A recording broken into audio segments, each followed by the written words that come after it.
Hello students. So again I'm with you in the chapter 4 with the chapter 4 banking latest trends and the topic is e-banking.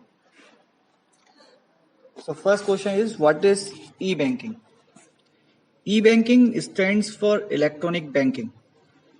It simply means performing banking transaction over the internet with the help of your computer or your laptop.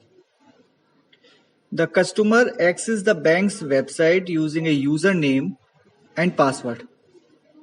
Thereafter, the consumer can transfer funds, make payment, business transaction, and safely avail other banking services. Now, most of person well known about the e-banking. The main features of e-banking, importance of e-bankings are these services are available for 24 into 7 and 365 days in a year. You can make payment at any time without going the bank. Without going the branch, you can make the payment at your home. So it saves lots of time. It's also facilitate to bank branches to reduce its cost, operating expenses, etc. Apart from the above importance, electronic banking is very fast, efficient and effective. Transactions are executed instantly. Several bank accounts can be handled from just one e-banking site. So you can go through the e-website or website and make payment and make draft, etc. However, some limitations with e-banking are like illiterate people or the ones living in rural area with no internet access derive no advantage from the modern banking facility. Next topic, debit card. As you all know very well about the debit card, lots of people in the today's world with a debit card and use the debit card. It is a small size electronic plastic card issued by a bank to its account holder to get access to their account. Debit card are a convenient way of making payment without carrying hard cash.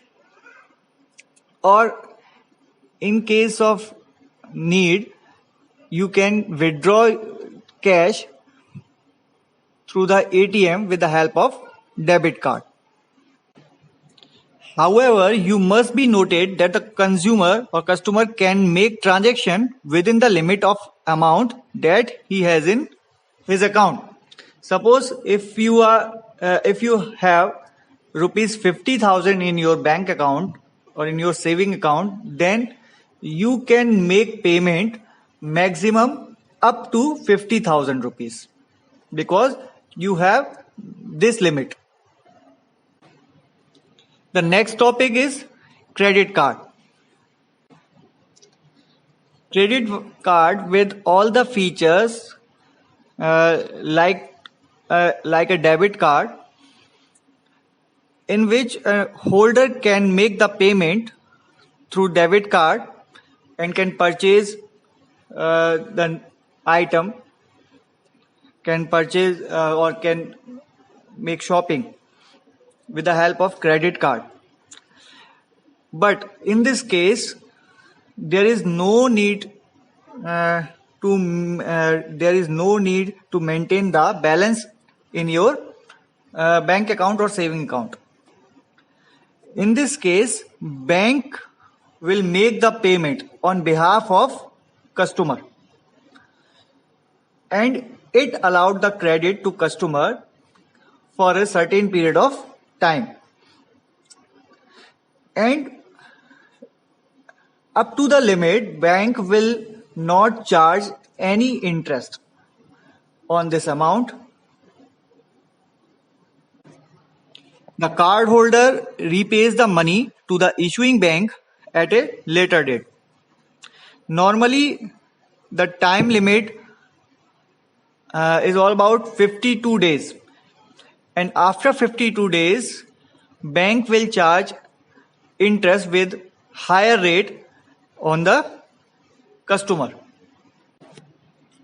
The big difference between the debit card and credit card is that a debit card holder must have the balance before making the payment, but there is no need to maintain any balance in the saving account for a credit card holder, because he will make the payment after a certain date or after a certain period of time.